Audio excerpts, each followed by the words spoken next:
Hi hello viewers అందరికీ స్వాగతం, స్వాగతం. మీకందరికీ కూడా భోగి పండగ శుభాకాంక్షలు. ఈ భోగి సందర్భంగా మీ ఇంట్లో భోగ భాగ్యాలు విలసిల్లాలని మనసారా కోరుకుంటున్నాం. సో ఇవాళ కన్నడ బిగ్ బాస్ హౌస్లో ఇంకైపోయింది. బిగ్ బాస్ హౌస్ మరి కొద్ది రోజులే ఉంటుంది. ఇన్నాళ్ళు ఒక నెల, 2 నెలలు, 1 వారం, 2 వారాలు ఇవన్నీ గడిచిపోయి ఇప్పుడు రోజుల్లోకి వచ్చేసింది. ఈ వారం దాటగానే గంటల్లో కూడా వచ్చేస్తుంది. చూస్తున్నారా టైం ఎంత తొందరగా మూవ్ అయిపోతుందో. సో ఫ్రెండ్స్, ఈ 2 వారాలు మనకు చాలా కీలకం. ఎందుకంటే ఎవరు గెలుస్తారు, ఎవరు నిలుస్తారో, ఎవరు తొలగిపోతారో, ఎవరు ఎగిరిపోతారో అన్నీ కూడా ఇప్పుడే జరిగిపోతాయి. ఇప్పటిదాకా జరిగింది ఒక లెక్క, ఇక మీద జరిగేది ఇంకో లెక్క. ఇది మాత్రం రాసి పెట్టుకోండి, పక్కా రియల్. ఇప్పుడు జరిగే ఆట అంతా కూడా, ఎందుకంటే నిన్న కిచ్చా సుదీప్ గారు సండే ఫండే టాస్క్ అయినా కూడా నవ్వుతూ ప్రతి ఒక్కరిని కూడా తనదైన స్టైల్లో రీఛార్జ్ చేసిపోయారు. ఆ రీఛార్జ్ కావాల్సి ఉంది. ఎందుకంటే దాదాపు ఒక 2-3 బ్యాటరీలు తప్ప మిగిలిన బ్యాటరీలు అన్నీ డౌన్ అయిపోయాయి. కాబట్టి ఎంత పంపు కొట్టినా అవి లగస్తలేవు. కాబట్టి ఎలాగైనా సరే వాళ్ళకు కావాల్సినంత ఎనర్జీ, కావాల్సినంత థాట్ ప్రాసెస్, కావాల్సినంత హార్ట్ కరేజ్ ఇవన్నీ ఇచ్చి సుదీప్ గారు తమ వంతు బాధ్యతను తాము 100కు 150% నిర్వర్తించారు. ఇవన్నీ చూస్తూ ఉంటే నాకు అంటే ఇప్పుడు అప్రస్తుతం కానీ నాకు ఏమనిపిస్తుందంటే, కిచ్చా సుదీప్ గారు బిగ్ బాస్ హౌస్కి ఇది వెరీ లాస్ట్ హోస్టింగ్ అని అంటే ఎందుకో నాకు ఇబ్బంది అనిపిస్తుంది. ఎందుకంటే ఇంత ఓన్ చేసుకునే వాళ్ళు బహుశా 11 సీజన్లు నడిపిస్తూ ఉండడం వల్ల ఆ ఓన్ చేసుకునేటువంటి నేచర్ వచ్చిందేమో తెలియదు కానీ, బట్ ఆ బిగ్ బాస్ హౌస్ను తాను నిర్వహిస్తున్న తీరు, అది తన హౌస్ అనుకున్నటువంటి తీరు, అక్కడ వచ్చిన ఆటగాళ్ళందరూ కూడా తన వాళ్ళు అనుకున్న తీరు, it's simply marvellous. Okay, so చూద్దాం. నెక్స్ట్ సీజన్ కూడా తనే వస్తే బాగుంటుందని మనం అందరం కోరుకుందాం. తను వస్తేనే అందం చెందాం ఉండి ఇంకా ఆడవుతుంది. కాకపోతే ఆయన కెరీర్ అవన్నీ కూడా ఆయన ఆలోచిస్తారు. Okay, it's his personal interest, but if he agrees once again definitely it is our all pressure. ఓకేనా? సో ఇంకా అసలు విషయానికి వచ్చేద్దాం. ఇప్పటికీ ఉపద్ఘాతం చాలా అయిపోయింది. సో నిన్న జరిగిన సండే ఫండే టాస్క్ ఎలా జరిగింది? సండే ఫండే టాస్క్ ఎలా జరిగింది అనడం కంటే కూడా మొట్టమొదట ప్రధాన అంశాలు మీ ముందు ఉంచేస్తా. తర్వాత మనం కొంచెం డీటెయిల్గా మాట్లాడుకుందాం. ఇవాళ ప్రధాన అంశం ఏంటి అంటే, చైత్ర కుందాపూర్ ಅವರು ఎలిమినేట్ అయిపోయారు. సో 9 మంది మిగిలి ఉన్నారన్నమాట. 9 మంది ఉన్న దాంట్లోన వెళ్ళిపోయారు. ఇంకా మిగిలిన సభ్యులు మిగిలి ఉన్నారు. ఇక సో ఈ వీళ్ళలోన 9 మందిలో ఒకరు వెళ్ళిపోయినట్టే లెక్క కదా మనకు. వీళ్ళలోన ఇప్పుడు ఎవరెవరు సెమీఫైనల్స్లోన నిలుస్తారు, ఎవరెవరు పోతారు అనేది టోటలీ డిబేటబుల్ పాయింట్. ఇది ఓకే, మనం ప్రిడిక్ట్ చేయొచ్చు, కానీ చివరి నిమిషంలో ఏం జరుగుతుంది అనేది ఎవరు ఊహించలేరు. ముఖ్యంగా లాస్ట్ వీక్ అంతా కూడా ఓట్ల పైన ఆధారపడి ఉంటుంది, ఆట పైన కాదు. అదైతే వాస్తవం. ఇక చైత్ర కుందాపూర్ వరకు వస్తే ఆమె ఓకే, ఆడినంత వరకు బాగానే ఆడింది. అసలు ఆమె ఆట కంటే ఆమె మాటనే ఆమె ముందుకు నడిపించింది. ఆమె ఉన్నన్నాడు మాటలతో బతికేసింది. ఆమె మాటల మహారాణి, అంతేగాని ఆటలు రాని కాదమ్మే. అయినా కూడా హౌస్లో ఇంతకాలం ఉండగలిగిందంటే ఆ మాటకున్నటువంటి కెపాసిటీ, ఆ యాక్టివ్నెస్, ఆ కరేజియస్, వీటన్నిటి వలన తాను ఇంతవరకు వచ్చింది. అదే మాట స్టేజ్ పైకి వచ్చాక కిచ్చా సుదీప్ గారితో కూడా అదే మాట అయింది. 105 రోజులు నేను ఉండడం అనేటువంటిది ఇట్ ఇస్ వండర్.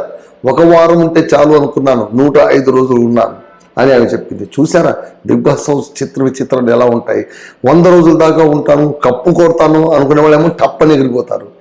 1 వారం ఉంటే చాలరానైనా, నాటితే చాలరానైనా అనేవాళ్ళు అలాగే కంటిన్యూ అయిపోతారు. అంతేందుకు మన హనుమంతుని తీసుకోండి. హనుమంతు అసలు ఆయన 4th వీక్లో ఎంటర్ అయ్యాడు, వైల్డ్ కార్డ్ ఎంట్రీగా ఎంటర్ అయ్యారు. యాక్చువల్గా నాకు అనిపిస్తుంది ఈసారి ఏమైనా సంప్రదాయాన్ని బద్దలు కొట్టేస్తారా అని. ఏంటి, వైల్డ్ కార్డ్ ఎంట్రీగా వచ్చిన వాళ్ళు ఎవ్వరూ కూడా ఇప్పటిదాకా కప్పు కొట్టిన దాఖలాలు లేవు. కానీ హనుమంతో, రజిత్తో వీళ్ళిద్దరిలో ఎవరో ఒకరు ఎగేసుకొని పోతారేమో, పాపం 105 రోజుల నుంచి కొంగ జపం చేస్తున్నటువంటి ఈ సభ్యులందరూ కూడా తమ కష్టాలన్నీ రెక్కల ముక్కలై ఎలాగ కష్టపడిన వాళ్ళందరూ అలా చూస్తూ ఉండగానే అందరూ అలా మాట్లాడుతూ దోస్తా నేను దోస్తా అని టాటా చెప్తూ కప్పట్టుకు వెళ్ళిపోతాడేమో అని నాకైతే అనిపిస్తుంది. ఎందుకంటే ఈ మిగిలిన సభ్యులందరూ కూడా ఆ మూడు నుంచి బయటపడట్లేదు.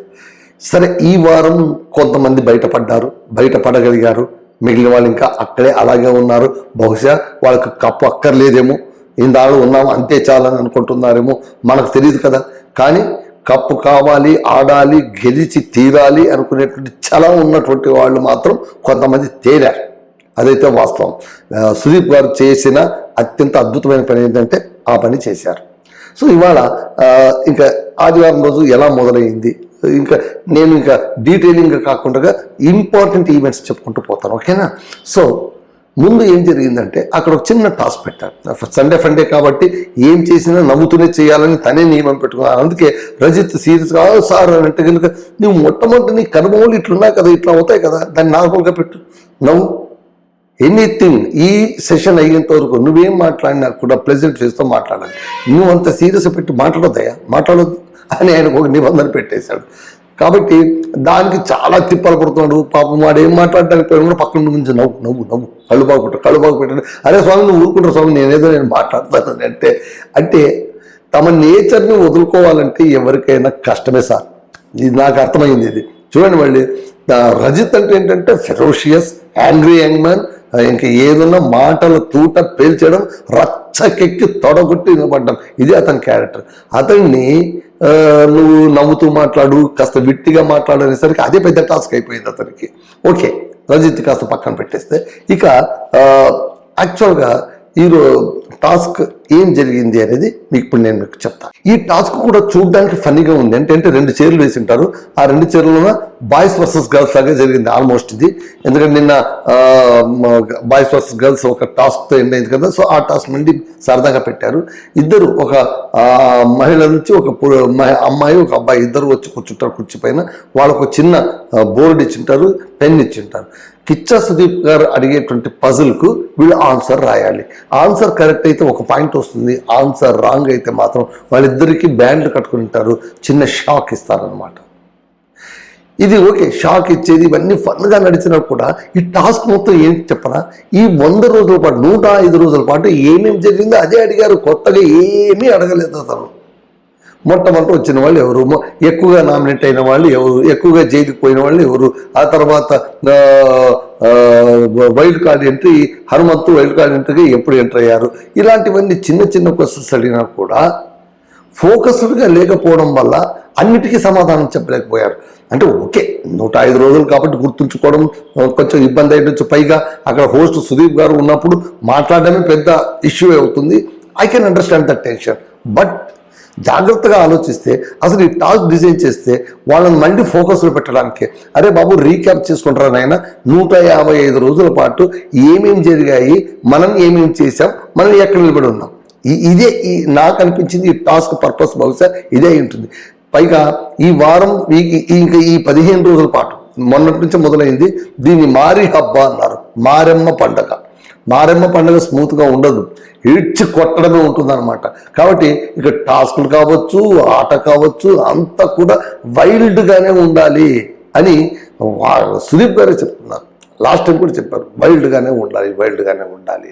సో ఇలాగ ఆ తర్వాత ఎస్ఆర్ నో టాస్కులు పెట్టి ఇవన్నీ కూడా చేశారు. ఎస్ఆర్ నోలో కూడా కొన్ని క్వశ్చన్స్ చాలా అద్భుతంగా అడిగారు.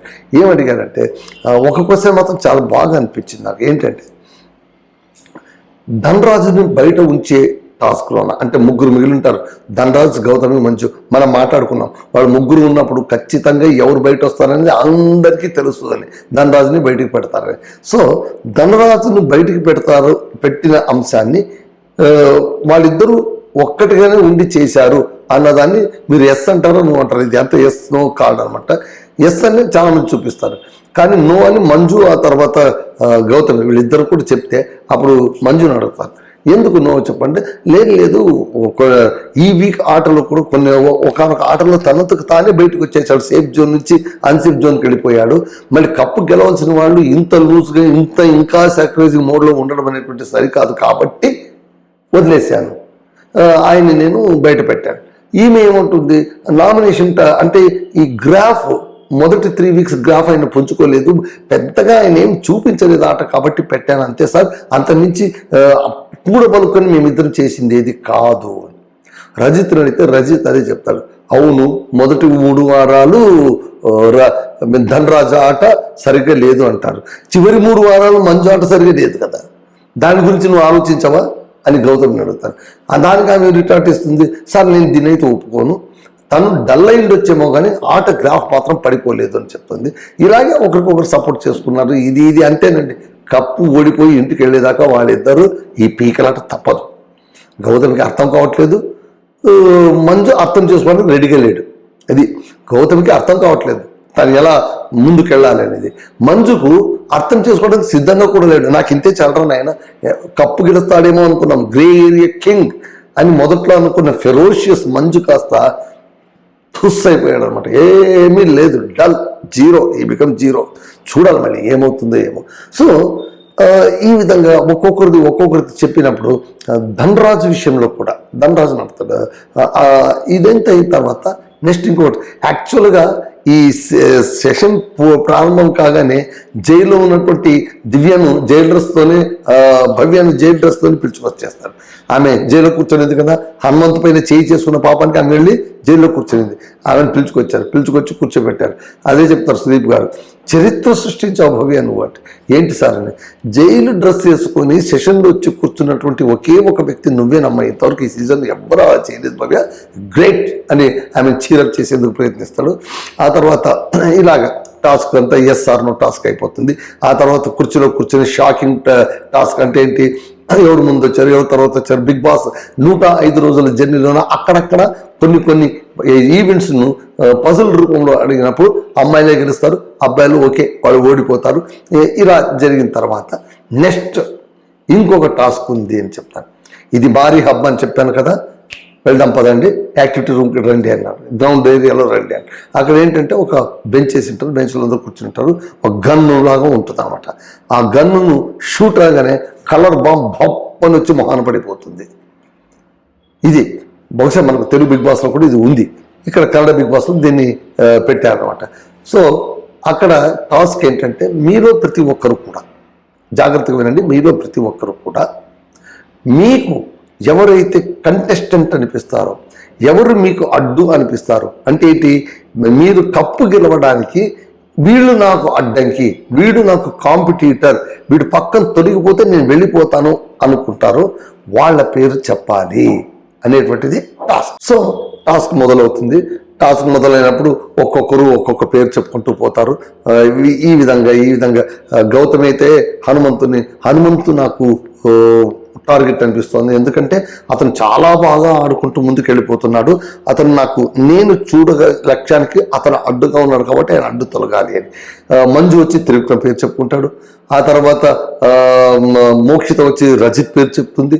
ఆ తర్వాత ఇలాగే ఒక్కొక్కరు ధనరాజు, మిగిలిన వాళ్ళందరూ ధనరాజు కూడా త్రివిక్రమ్ పేరు చెప్పుకుంటాడు. సో మొత్తం టాస్క్ పూర్తయ్యేసరికి ఒక ముగ్గురిపైనే విపరీతమైన రంగు పడిపోతుంది. అది ఎవరో కాదు, రజిత్, త్రివిక్రమ్, హనుమంత్. అందులో కూడా త్రివిక్రమ్కు 4 సార్లు, హనుమంత్కు 4 సార్లు, రజిత్కు 1 సారి. అంటే ముగ్గురు యువతలు ఉండగా 5 మందిలోన ఇలా పడిపోయిందనమాట. దీన్ని బట్టి మనకు అర్థమయ్యేది ఏంటి అంటే, అందరూ కూడా ఈ ముగ్గురిని టార్గెట్ చేశారు. అంటే వీళ్ళు ముగ్గురు తమకు థ్రెట్ అని అనుకుంటూ ఉన్నారు. బ్యూటీ ఏంటంటే, ఈ ముగ్గురు వీళ్ళే కదా మనకు థ్రెట్, వీళ్ళు అడ్డు అంటే ఏంటి, they are so strength enough, వాళ్ళు ముగ్గురు కూడా చాలా బలంగా ఉన్నారు, ఆటలా ఆడుతున్నారు. సో ఇదంతా అయిన తర్వాత సుదీప్ గారు వ్యాఖ్యానం మొదలు పెడతారు.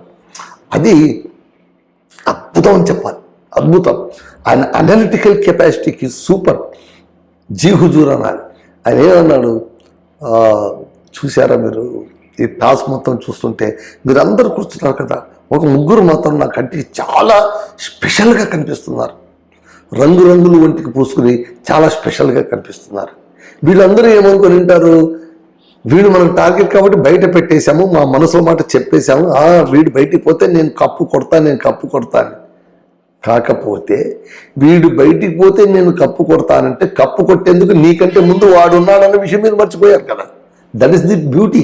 సో అక్కడ అంటే ఆ లాజిక్ చెప్తారు సుదీప్ గారు. ఈ ముగ్గురు చూసారా మీరు, ఇంతమంది ఉన్నారు, ఎవరిపైన రంగు పడిందా అని ఒక్కొక్కరు. మంజు నీవేం రంగు పడిందా? లేదు. చైత్ర రంగు పడిందా? లేదు. గౌతమి లేదు. భవ్య లేదు. ధనరాజ్ లేదు. మోక్షిత లేదు. పడింది ఎవరికి? ముగ్గురు పైన పడింది. ఎవరు? హనుమంతు, ధనరాజ్, హనుమంతు, రజిత్ అండ్ త్రివిక్రమ్. సో ఈ ముగ్గురు పైన పడింది. అదే అంటాడు ఆయన. ఈ రంగు పడిన వాళ్ళని చూసుకుంటే కూడా కాస్త ఆలోచించండి మీరు. ఇద్దరు వైల్డ్ కార్డ్ ఎంట్రీ వచ్చిన వాళ్ళే. ఒకరేమో 50 రోజుల తర్వాత వచ్చారు, ఒకరేమో 4వ వారం వచ్చారు. ఒకతను మాత్రమే మొదటి నుంచి మీతో పాటు చేయలేని వాడు. దీన్ని బట్టి మీకు అర్థమవుతుందా ఏమన్నా? మీరు అసలు ఆటలో లెక్కలోకి లేదని మీరే చెప్తున్నారు. బయట వాళ్ళు ఎవడో చెప్పడం కాదు, మిమ్మల్ని మీరే చెప్పుకుంటున్నారు. నేను ఆటలో లేను, వాడున్నాడు. నేను ఆటలో లేను, హనుమంతున్నాడు. నేను ఆటలో లేను, త్రివిక్రమ్ ఉన్నాడు. నేను ఆటలో లేను, రజిత్ ఉన్నాడు. ఇంతే కదా మీరు చెప్పింది. సో మీరందరూ కూడా అవుట్ ఆఫ్ ఫోకస్ అని మీరే ఒప్పుకుంటున్నారు. ఆలోచించుకోండి. ఈ రంగులు వేసుకున్న వాళ్ళు ఎవరైతే ఉన్నారో వాళ్ళేనా నిజంగా మిగిలేది? జాగ్రత్తగా ఆలోచించండి. ఏదో మీ అంతా మీరే ఏదో తేల్చి కథ సెటిల్ చేసేటట్టున్నారు. నా దాకా కూడా వదిలేటట్టు లేదు. కప్పు ఎవరు తీసుకోవాలో మీరే చెప్పేస్తున్నట్టున్నారు. చూసుకోండి, పోటీ వాళ్ళ ముగ్గురు మధ్య ఉంటుంది. మీరు 5గురు కూడా కేవలం ప్రేక్షకుల్లాగా, ఇక్కడ 100 మంది ప్రేక్షకులతో పాటు హౌస్లో కూడా మిగిలిన వాళ్ళు ప్రేక్షకుల్లాగా, మిగిలిన 6గురు కూడా ప్రేక్షకుల్లాగా ఉండిపోతాము అనుకుంటే మీ ఇష్టం, దానికి ఎవరు వద్దంటారు అని చెప్పారు. It's a beautiful. అంతే కదా. ఇక్కడ మీరు ఆట ప్రకారం తీసుకుంటే కూడా మంజు ఫేడౌట్ అయిపోయాడు. ధనరాజ్ తనకు తానే ఏదో న్యూనత భావన పడిపోయాడు. మోక్షిత అదే చెప్పాడు. ఒక్కొక్కరు ఒక్కొక్క మూడులో ఉండిపోయారు. అందరు ఆటలేదా అంటే ఆడుతున్నారు. అయితే ఆ ఆట ఎలా ఉంది? సరిగ్గా లేదనమాట. అంటే ఇంకా కావాలి. కప్పు గెలవడానికి ఆ శక్తి సరిపోదు, కప్పు గెలవడానికి ఆ యాక్టివిటీ సరిపోదు. అది వీళ్ళకి అర్థం కావట్లేదు. వెరీ ఫస్ట్ పాయింట్ ఏంటంటే వీళ్ళకి అర్థం కావట్లేదు. తాము ఎక్కడ ఇరుక్కుపోయామో అక్కడి నుంచి అట్లా పీక్కుని బయటికి వెళ్ళాలంటే, దూసుకు వెళ్ళాలంటే నేనేం చేయాలి అనేటువంటి ఒక డైనమిక్ మోటివ్ అనేది వాళ్ళలో రావట్లేదు. అక్కడికి బిగ్ బాస్ పంపు కొడుతూనే ఉన్నాడు సుదీప్ గారు. అరే నాయన లేకండ్రా బాబు, మీరు అక్కడ కాదు ఉండాల్సింది, పరిగెత్తు అని శ్రీపోయిన కొట్టినట్లు మాట్లాడుతున్నా కూడా దెబ్బ తగులుతుంది, చుర్రుమంటుంది, కానీ లేగట్లేదు. వీళ్ళు ముగ్గురు ఉన్నంతలో okay, best among the worst అంటారు చూడండి, అలా అనమాట. సో వీళ్ళ ముగ్గురులో కూడా డిఫరెంట్ పర్సనాలిటీస్. అదే చెప్పారనమాట సుదీప్ గారు చెప్పింది ఏంటంటే, ముగ్గురు మీరు గమనించండి, డిఫరెంట్ పర్సనాలిటీస్ని మీరు సెలెక్ట్ చేశారు. ఒకరేమో తమంతకు తాము వెళ్ళిపోయే, తమ ఆట ఏదో తాము ఆడుకుంటూ వెళ్ళిపోవడం. హనుమంతు బెస్ట్ ఫిలాసఫీ ఏంటంటే, సరే ఆయన విజయానికి చాలా చేరువలో ఉన్నాడు. కొంతమంది ఏమో అతనే కప్పు కొడతాడు, లేదు ఇంకొకరు కొడతారు, okay, time will decide. But ఇప్పుడు మనం చూసుకుంటే Hanumanthu philosophy is the best philosophy. ఆయన ఏమనుకున్నాడంటే, ఎక్కువ ఆలోచించట్టు బుర్ర ఖరాబ్ చేసుకోవట్లేదు. నాకేం వదరా నాయన, నేను ఎందుకు వచ్చాను? ఆడటానికి వచ్చాను. నేనేం చేయాలి? ఆడాలి, అంతే. Very simple. ఆడటానికి వచ్చాను, ఆడాలి. మిగిలినవన్నీ పక్కన పెట్టేసి ఏవి తలకు పట్టించుకోవాల్సిన అవసరమే లేదు. ఈ బంధాలు, ఈ బంధుత్వాలు, ఈ రిలేషన్, ఈ ఎమోషన్, గాడిద గుడ్డు, ఇవన్నీ కూడా ఇవేవి నయా పైసకు కూడా పనికిరాని అంశాలు అని హనుమంతే తేల్చి చెప్తున్నాడు. ఇదే విషయాన్ని సుదీప్ కూడా చెప్తున్నాడు. అరే నాయన, చావద్దంటారు బాబు, మీరేమైనా కుటుంబ సభ్యుల, రక్త సంబంధికుల, ఏంటా గోల, పిచ్చుగోల, ఎమోషన్ ఉంటే బయట పెట్టుకోండి, ఇక్కడ ఎందుకయ్యా అది అని అన్నా కూడా అదేమంటారు, చెవిటి వాని ముందు శంఖం మూదినట్లుగా ఉంది. అది నిష్ప్రయోజనంగా మారిపోతుంది అనమాట. సో అది ఈ టాస్క్లోన ముగ్గురు రంగులు పడిన వాళ్ళుగా ఉన్నారనమాట. సో ఆ మాటకు చివరికి అదే అంటాడు సుదీప్ గారు, ఒరే తమ్ముళ్ళు, మీ ఒంటి పైన పడిన రంగును తుడుచుకోకుండా ఉండేటట్లు చూడండి, చెదిరిపోకుండా ఉండేటట్లు చూడండి. ఈ రంగులే మిమ్మల్ని చివరిదాకా తీసుకెళ్తాయి. రంగు పడింది, ఆ రంగును తుడుచుకోవద్దండి. మీరే పులివేషం ఆడేవాళ్ళు, మీ వంటి పైన రంగు పడింది, ఆటలో ఉండేది మీ ముగ్గురే ఏమో, తేల్చుకోండి మీరు అని మంచిగా మోటివేషన్ ఇచ్చి అట్లా ఈడ్చి పడేసారనమాట మిగిలిన వాళ్ళందరినీ కూడా. That's great. సో అది అట్లా జరిగింది. తర్వాత ఏమైంది, తర్వాత మళ్ళీ లివింగ్ రూమ్లో వచ్చారు. వచ్చిన తర్వాత అందరిని కూర్చోపెట్టి మాట్లాడిన తర్వాత సుదీప్ గారు అదే చెప్పుకుంటూ వచ్చారు, ఒక్కొక్కరి గురించి మాట్లాడుతూ వచ్చారు. మంజుతో కూడా అదే అన్నారు. మంజు ఏంటి మీలో ఏంటి ఏం కథ ఎలా ఉన్నారు అని చెప్తూ, త్రివిక్రమ్ ఆట అలాగే ఆడు, హనుమంతు నీ ఆట నువ్వు కొనసాగించు. అంటే అక్కడ మనకు నిన్న భవ్య సేఫ్ అయిపోయింది నామినేషన్లోన, ఈరోజు స్టార్టింగ్ వచ్చి త్రివిక్రమ్ సేఫ్ అయిపోయాడు, ఇద్దరు అయిపోయారు. ఆ తర్వాత మిగిలిన 5 ముగ్గురు మిగిలినారు. ఎవరు? మోక్షిత, చైత్ర అండ్ ధనరాజ్. వీళ్ళలో కూడా మోక్షిత సేఫ్ అయిపోతుంది, చివరికి 2 మిగిలి ఉంటారు, ధనరాజ్ అండ్ చైత్ర. వాళ్ళిద్దరిని కూడా చైత్ర కూడా అది అంటారు, అమ్మ ఇక నువ్వు ఆడాలి, ఎలా ఆడతావు ఆడు, నీ ఇష్టం. ధనరాజ్ ఎందుకు నువ్వు ఓడిపో అంటే ఎందుకు నువ్వు వెనకబడ్డావు కాస్త చెప్పు నాకు, నీకు ఎందుకు అని ఏమనిపిస్తుంది అంటే అదే చెప్పాడు అనమాట. ఏం లేదు సార్, నేను 1 వారం ఉంటే చాలు, ఇంతకాలం ఉండేది చాలా ఎక్కువ అన్నాను. మొన్నటి కూడా లాస్ట్ వీక్ కూడా నేను ఇంత దూరం రావడమే ఎక్కువలే అనుకున్నాను, బహుశా నా ఓటమికి ఆ ఫీలింగే కారణం ఏదో అన్నాడు. దట్స్ కరెక్ట్ అని సుదీప్ గారు కూడా ఒప్పుకున్నారు. ఎస్, మనకు ఇంత దూరం వచ్చిందే ఎక్కువ అనుకున్నావు అంటే నిన్ను నువ్వు ఓడడానికి అసలు కప్పు రేసులో నేను లేను అనడం నువ్వే చెప్తున్నట్లు లెక్క. ఇంత దూరం కాదు, చివరి రోజు దాకా నేను రావాల్సిందే, నేను ఆడాల్సిందే, నేను గెలవాల్సిందే. ఇది కదా మనకు ఉండాల్సింది ఏం. ఆ ఏం వీక్ అవుతున్న కొద్దీ మనం వెనకబడిపోతూ ఉంటాం. సో ఇక్కడ 5 వెనకబడిపోవడం కారణమే అది. మోక్షితకు కూడా అదే అన్నారు, హెలోసియస్ మూడ్లో ఉన్నావు నువ్వు, ఇంకా దాని నుంచి బయటకు రావాలి తల్లి నువ్వు, లేకపోతే కుదరదు అని చెప్పాడు. గౌతమికి చాలా గట్టిగా చెప్పాడు, గౌతమి నువ్వు ఇక్కడ రామ్మి అన్నాడు. గౌతమి నువ్వు వచ్చేయమ్మి అన్నాడు. నేను రాను సార్, ఇక్కడ ఉంటుంది, వచ్చేయండి, ఇక్కడ కాదు ఆటోలోకి రా నువ్వు, లేకపోతే నీ ఇష్టం అక్కడ ఉండిపోతావు, నీ ఇష్టం అని అంటాడు. అలాగే ధనరాజు కూడా చీరప్ అని అంటారు. ఆ తర్వాత త్రివిక్రమ్ భవ్యకు చాలా అద్భుతమైన మాట చెప్తున్నాడు. భవ్య ఎందుకు నువ్వు ఈ స్టేజ్లో ఉన్నావు, ఎందుకంటే నువ్వు ఎక్కడో ఇక్కడ ఉన్నదాన్ని ఇక్కడ దాకా వెళ్ళావు, అక్కడే ఉన్నావు, ఇంకా 2 అడుగులు వేస్తే కప్పు గెలిచేస్తావు, కానీ అక్కడ నిలబడి ఉన్నావు. 2 అడుగులు వేసి ఆలోచన గురించి ఆలోచించు, నువ్వు ఏం చేస్తే గెలవగలను నువ్వు ఆలోచించు. అయితే ఈ విషయాన్ని త్రివిక్రమ్ ముందు కూర్చొని ఆలోచించవద్దు అంటే అందరూ నవ్వుతారు. ఎందుకంటే చెప్తాను, మీరు త్రివిక్రమ్ ఎదుట వెళ్ళి నువ్వు ఆలోచించావు అనుకో, త్రివిక్రమ్ ఎదుట ఏం చెప్తావు, నేను ఎట్లా గెలవాలి. అరే వాడు నీకు కాంపిటీటర్ దగ్గర పోయి నువ్వు నీ రహస్యాలని చెప్పుకుంటే దానివల్ల లాభం ఉంటుందా, నష్టం ఉంటుందా? సో త్రివిక్రమ్ వద్ద కూర్చొని నువ్వు మాట్లాడొద్దు. 2వ మాట, త్రివిక్రమ్ని డిస్టర్బ్ కూడా చేయొద్దు. ఇక్కడ చాలా అద్భుతమైన మాట. అంటే ఒకరికొకరు ఎంత డిస్టర్బ్ అయిపోతారో వాళ్ళ రిలేషన్లో అనేది ఇక్కడ చెప్పారనమాట. త్రివిక్రమ్ కూడా ఒకటే మాట అంటారు, నువ్వు ఆ పెట్టి తెరిచే టాస్క్లోన నాకు ఒక ముత్తు దొరికింది, ఒక ముత్యం దొరికింది అన్నావు, ఏమిటా ముత్యం అంటే నేనేమనలేదు సార్ అంటే అందరూ నవ్వుతుంటారు. ఆ ముత్యం మరెవరు కాదు, బిగ్ బాస్ హౌస్ అనేటువంటి లాక్ తెరిచినప్పుడు ఆయనకు దొరికిందని అందరూ అనుకుంటున్న ముత్యం ఆ భవ్య గౌడే. సో వాళ్ళిద్దరి మధ్య రిలేషన్ కొంచెం టిక్ అవుతూ ఉంది అనమాట. బట్ అది ఆటకు అడ్డుపడకూడదు. సరే వాళ్ళు ఏదో స్నేహం అంటున్నారు, ఇంకోటి అంటున్నారు, మరొకటున్నారు, okay, it's leave to them, up to them. So లోపల ఉండే ఎమోషన్స్ బయటకు ఉండవన్న విషయం మాకు అందరికీ తెలుసు. ప్రతి బిగ్ బాస్ హౌస్లో కూడా నిరూపితమైన సత్యం ఏంటంటే అక్కడ ఉన్న ఎమోషన్ వేరు, బయటకు వచ్చాక ఎమోషన్ వేరు. ఓకే, సో భవ్యకు చాలా సున్నితంగా హెచ్చరిస్తాడనమాట. అలాగే గౌతమి కూడా చెప్తాడు, పాజిటివిటీ చాలు తల్లి, ఇంకా ఆట ఆడని. మంజుకు అంటాడు, మంజు బయటకు వచ్చేసావా, వచ్చేసి నీ చెయ్యి పట్టుకొని నేను రెడీగా ఉన్నాను. అదే చెప్తాను అందరికీ, నేను చెప్పిన మాట వినండి, లేదా నేను మీకోసం ఎదురు చూస్తుంటాను. ఎంత తొందరగా అందరికి వచ్చేస్తే పట్ట వాళ్ళు పంపించడానికి నేను రెడీగా ఉన్నాను. వచ్చాడు కమాన్ అని చెప్పాడు అనమాట. ఎట్లాగో మీరు ఆడలేరు, మీకు ఆట చేత కావట్లేదు, బయటకు వచ్చేసేయండి, నేను మీకు ఫేర్వెల్ చెప్పి నేను ఒక్కొక్కరిని పంపించేస్తాను, ఉండే వాళ్ళు ఏదో ఉంటారు, వాళ్ళు కప్పుకొట్టుకు బయటకు వెళ్ళిపోతారు, మనకెందుకు తలనొప్పి, అంతే కదా అని అన్నప్పుడు అందరూ లేదు సార్ మేము ఉంటాం సార్ అని. మంజు కూడా అంట, మంజు రామల్ని ఎదురు చూస్తున్నాను ఇక్కడ, ఏం తొందరగా వచ్చేది ఉంది కదా, వచ్చేస్తామంటే లేదు నేను రానన్నా అని చెప్పి వాడు వ్యంగ్యంగా చెప్తాను ఒక మాట. నేను మీ చెయ్యి పట్టుకుంటాను, అంతా అయిపోయిన ఆట చివరి దశలో మీరు బిగ్ బాస్ ఇంటిలోకి వస్తారు చూడండి, వచ్చినప్పుడు అప్పుడు నేను మీ చేయి పట్టుకుంటాను అన్నప్పుడు సుదీప్ గారు ఒక మాట అంటారు, చాలా అద్భుతంగా అంటారు, చెయ్యి పట్టుకోవడం.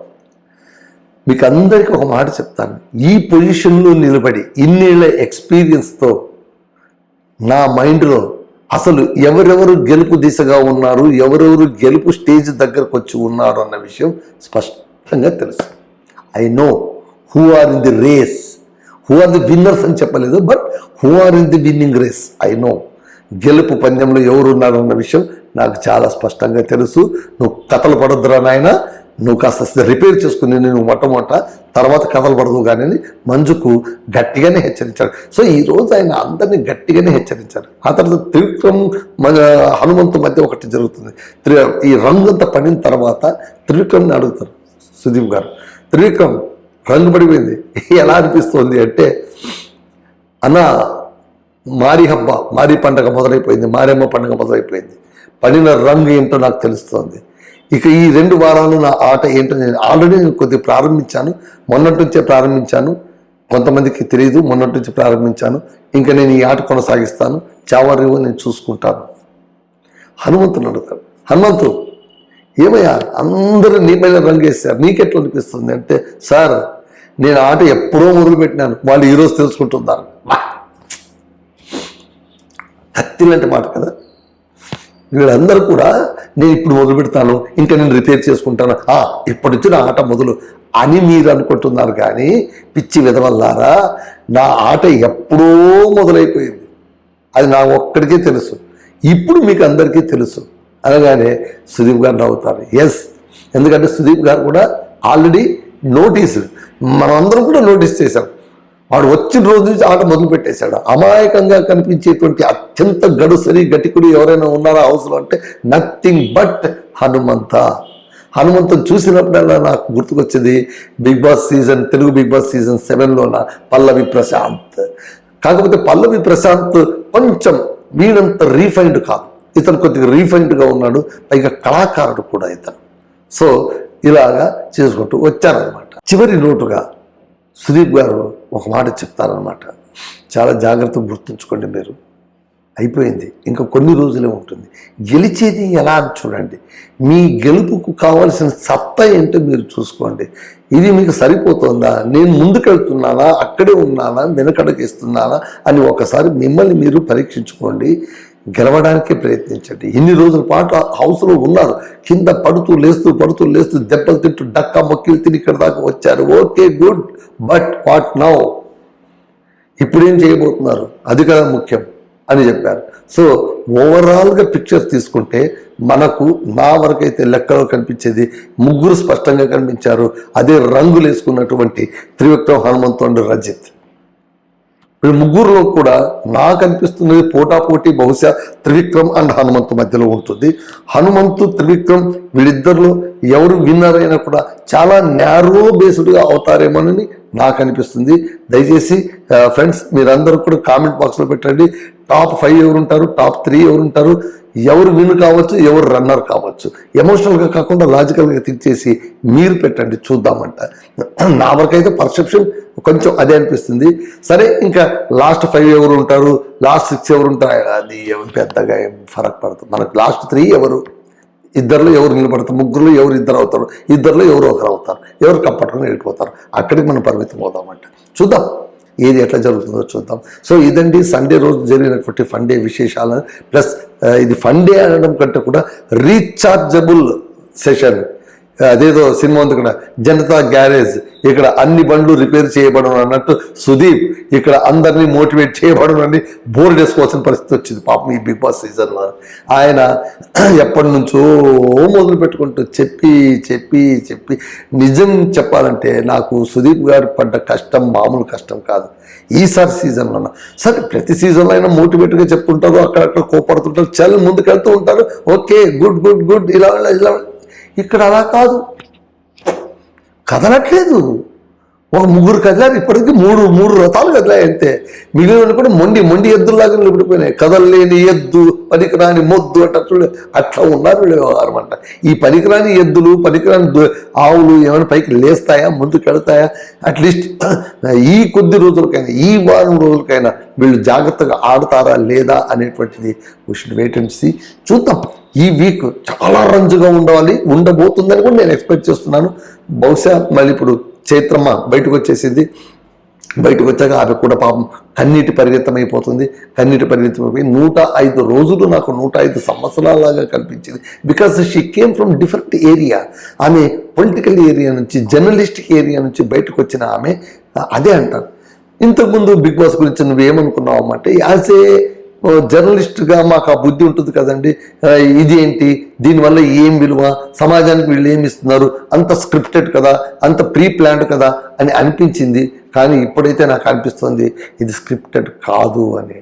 సో ఫీనిక్స్ పక్షిలాగా నేను కింద పడిపోయి పైకి లేచి వచ్చానంటే సుదీప్ గారు ఒక మాట అంటారు, నా మట్టుకు ఫీనిక్స్ పక్షి అంటే బిగ్ బాసే. ఎందుకంటే ఎంతమంది తిడుతున్నారు, ఎంతమంది బ్యాడ్ కామెంట్ చేస్తున్నారు, ఎంతమంది ఇది దరిద్రం అంటున్నారు, ఎంతమంది ఇది స్క్రిప్టెడ్ అంటున్నారు, ఎంతమంది ఇది నాటకీయత అంటున్నారు.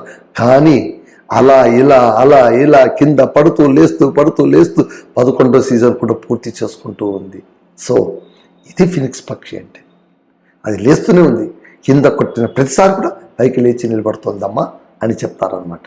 It's a big one. So ఈ విధంగా సండే టాస్క్ మాత్రం అర్థవంతంగా ముగిసింది.